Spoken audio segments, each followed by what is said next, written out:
Hi friends, 2002 and 2003 డాటాని base చేసుకొని BLO ద్వారా fill చేసే ఎన్యూమరేషన్ ఫామ్ ని రెండు విధాలుగా ఫిల్ చేయవచ్చు. ఇక్కడ ప్రెసెంట్ మీ దగ్గర ఓటర్ ఐడి ఉండి లాస్ట్ ఎస్ఐఆర్ లో లేకున్నా మీ ఫాదర్ ఆర్ మదర్ ని బేస్ చేసుకొని ఆన్లైన్ లోనే మీరు ఫామ్ ని ఫిల్ చేసి సబ్మిట్ చేయవచ్చు. కానీ అదే ఒకవేళ మీకు ఆన్లైన్ లో ఎలా ఫిల్ చేయాలో తెలియకుంటే బిఎల్ఓ మీ ఇంటికొచ్చి ఇచ్చే ఎన్యూమరేషన్ ఫామ్ ని మాన్యువల్ గా కూడా ఫిల్ చేసి ఇవ్వచ్చు. కానీ ఇక్కడ ఒకవేళ ఈ రెండు ప్రాసెస్ లో మీరు రాంగ్ గా గనక ఎంటర్ చేసినా లేదా అసలు ఫిల్ చేయకపోయినా మీ నేమ్ ని డ్రాఫ్ట్ లిస్ట్ లోంచి తీసేసి వారు ఇచ్చిన నోటీస్ కి ఆన్సర్ ఇవ్వాల్సి వస్తుంది. అలాగే మీకు తగిన డాక్యుమెంట్స్ కూడా సబ్మిట్ చేయాల్సి వస్తుంది. అందువల్ల నేను చెప్పే ఈ వీడియో పూర్తిగా వినండి. ఇప్పుడు బిఎల్ఓ ద్వారా మీకు ఇచ్చే ఎన్యూమరేషన్ ఫామ్ ఈ విధంగా ఉంటుంది. దీనిని 3 భాగాలుగా విభజిస్తారు. ఇప్పుడు ఇందులో ఫిల్ చేసే ముందు మనకి 2 ముఖ్యమైన విషయాలు గుర్తుంచుకోవాలి. ఒకటి, ఇక్కడ మీ రీసెంట్ కలర్ పాస్పోర్ట్ ఫోటో, ఇది గత 3 నెలల కంటే పాతది అయి ఉండకూడదు. అలాగే లాస్ట్ ఎస్ఐఆర్ 2003 డీటెయిల్స్ మీ దగ్గర తప్పకుండా ఉండాలి. ఇందులో ఒకవేళ మీ పేరు ఉంటేనే ఓన్ డీటెయిల్స్, లేదా మీ పేరు లేకుంటే ప్రెసెంట్ మీ పేరు ఉండి లాస్ట్ ఎస్ఐఆర్ లో మీ నేమ్ లేకుంటే మీ మదర్ ఆర్ ఫాదర్ లేదా యువర్ గ్రాండ్ పేరెంట్స్ వీళ్ళలో ఒకరి డీటెయిల్స్ తప్పకుండా ఉండాలి. ఈ డీటెయిల్స్ లో ముఖ్యమైనవి ఏ నియోజకవర్గంలో ఉన్నది అండ్ ఆ నియోజకవర్గం పార్ట్ నంబర్ ఏంటి, అలాగే దాని సీరియల్ నంబర్ ఎంత మొదలగు డీటెయిల్స్ కావాలి. వీటిని మీ మొబైల్లోనే ఎలా వెతకాలి వీడియో చేశాను, లింక్ డిస్క్రిప్షన్ లో ఉంది. ఇప్పుడు ఫామ్ విషయానికి వస్తే ఇందులో మొదటి బాక్స్ అండ్ రెండవ బాక్స్ బిఎల్ఓ ద్వారా ఫిల్ అయి వస్తాయి. ఇక్కడ మీరు ఏమీ ఎంటర్ చేయకూడదు. అలాగే థర్డ్ బాక్స్ లో మీ డీటెయిల్స్ తో కూడిన క్యూఆర్ కోడ్ ఉంటుంది.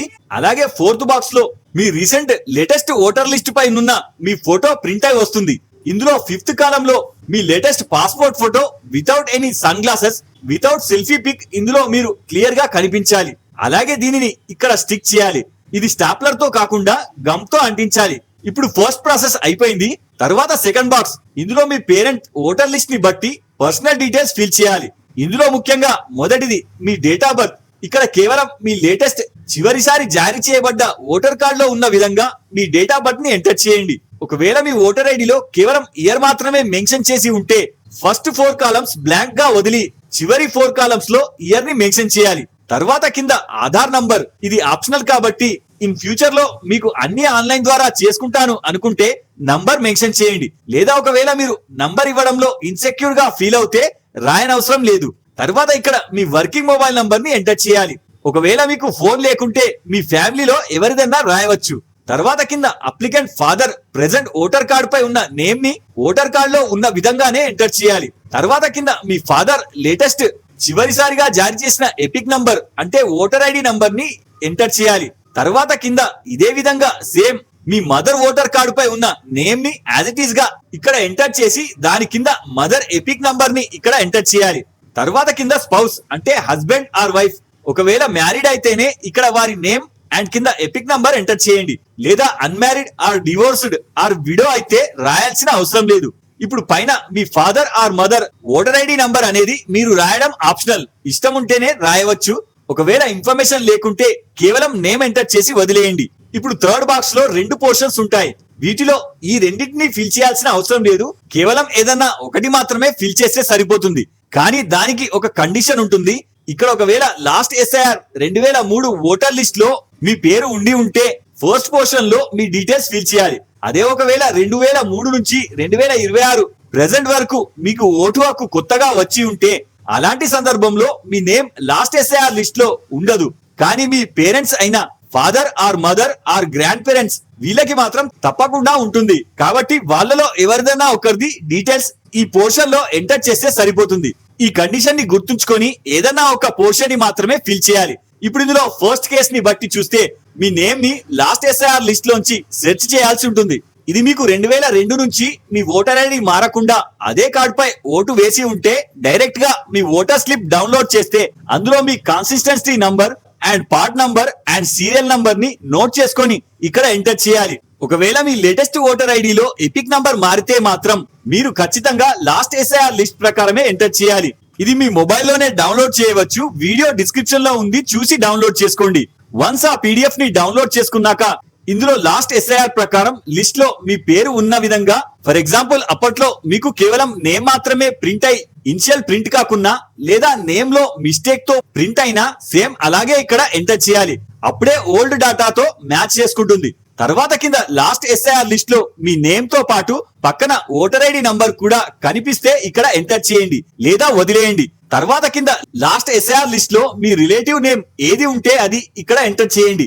తర్వాత కింద రిలేషన్ డీటెయిల్స్ లో పైన మీరు ఎంటర్ చేసిన రిలేటివ్ పర్సన్ మీకు ఎలాంటి రిలేషన్ కలిగి ఉన్నాడో ఎంటర్ చేయండి.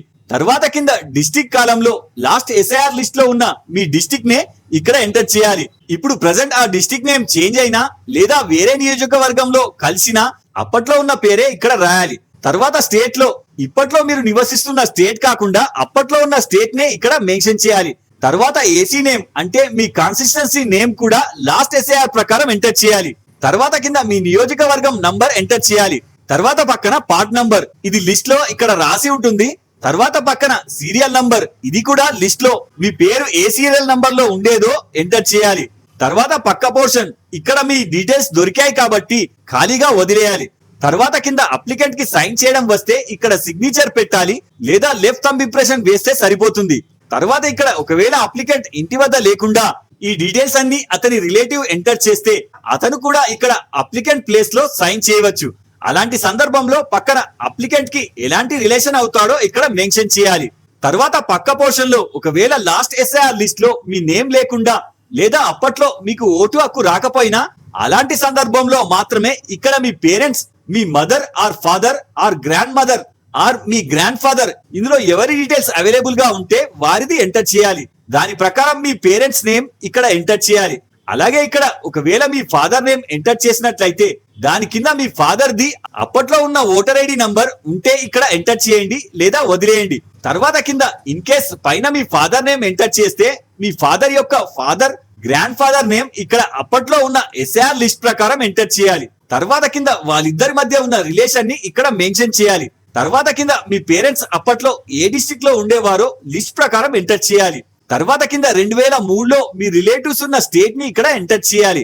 తర్వాత కింద 2003లో మీ father or grandfather or grandmother assembly నియోజకవర్గం పేరుని లిస్ట్ ప్రకారం ఇక్కడ ఎంటర్ చేసి కింద నియోజకవర్గం నంబర్ అండ్ పక్కన పార్ట్ నంబర్ చివరన లిస్ట్ లో మీ పేరు ఉన్న సీరియల్ నంబర్ ని ఇక్కడ ఎంటర్ చేయండి. తర్వాత ఇది ఫిల్ చేశారు కాబట్టి ఈ పోర్షన్ పై క్రాస్ లైన్ ని డ్రాగ్ చేయండి. తర్వాత కింద same applicant name or thumb impression ని కింద మెన్షన్ చేయాలి. ఒకవేళ పర్సన్ అవైలబుల్ లేకుంటే ఇంట్లో ఉన్న అడల్ట్ పర్సన్ లో ఎవరన్నా ఇక్కడ మెన్షన్ చేయవచ్చు. అలాగే పక్కన రిలేషన్ ని మెన్షన్ చేయాలి. సో ఈ విధంగా మీరు మీ ఎమ్యురేషన్ ఫామ్ ని ఫిల్ చేయాల్సి ఉంటుంది. వన్స్ మీ ద్వారా అప్లికేషన్ ఫిల్ చేయగానే ఫామ్ ని బిఏలోకి సబ్మిట్ చేయండి. అండ్ దీనికి ఎటువంటి డాక్యుమెంట్స్ ని అటాచ్ చేయాల్సిన అవసరం లేదు. సో ఇంకా మీకు ఇందులో డౌట్ ఉంటే నాకు కింద కామెంట్ చేయండి. సో ఇలాంటి మరిన్ని టాపిక్స్ నెక్స్ట్ వీడియోలో కలుద్దాం. జై హింద్.